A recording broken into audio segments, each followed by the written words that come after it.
அடிக்கிற வெயிலுக்கு வீட்டில் இருக்கக்கூடிய பொருளை வச்சு ரொம்ப எளிமையான முறையில் ரெஃப்ரெஷிங் ட்ரிங்க் எப்படி செய்யுதுன்னு சொல்லிட்டு பார்க்கலாமா. நான் இன்றைக்கி வாட்டர் மிலனில் தான் பண்ணியிருக்கேன்.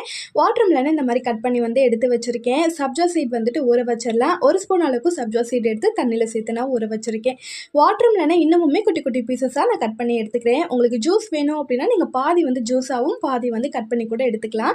இதை ஒரு பவுலில் சேர்த்துட்டு 2 கப் அளவுக்கு காய்ச்சி ஆற வச்ச பால் ஃப்ரிட்ஜில் வச்சுருந்தேன். ஸோ அதை எடுத்து இதில் ஆட் பண்ணிக்கிறேன். நன்னாரி சர்பத் இருக்கு இல்லையா, ஸோ அதுலேருந்து ஒரு 2லேருந்து ஒரு 3 ஸ்பூன் அளவுக்கு நான் எடுத்திருக்கேன். அதுக்கப்புறமா ஊற வச்ச சப்ஜா சீடுமே இதில் நான் சேர்த்துருக்கேன். நட்ஸுக்கு நான் வால்நட் அண்ட் பிஸ்தா எடுத்திருக்கேன். இது நீங்கள் ஆப்ஷனல் தான், இருந்தால் சேர்த்துக்கலாம், இல்லைனா விட்டுடலாம். இதை நல்லா மிக்ஸ் பண்ணி விட்டுக்கிறேன். இதில் சுகர் எதுவுமே நீங்கள் சேர்க்க வேண்டாம். அந்த நன்னாரி சர்பத்தில் உள்ள சுகர், அதுக்கப்புறம் வாட்டர் மிலனில் உள்ள சுகர், இதுவே கரெக்டாக இருக்கும். நீங்கள் பாதாம் பீஸ்னு இருந்தால் கூட நீங்கள் ஆட் பண்ணிக்கலாம்.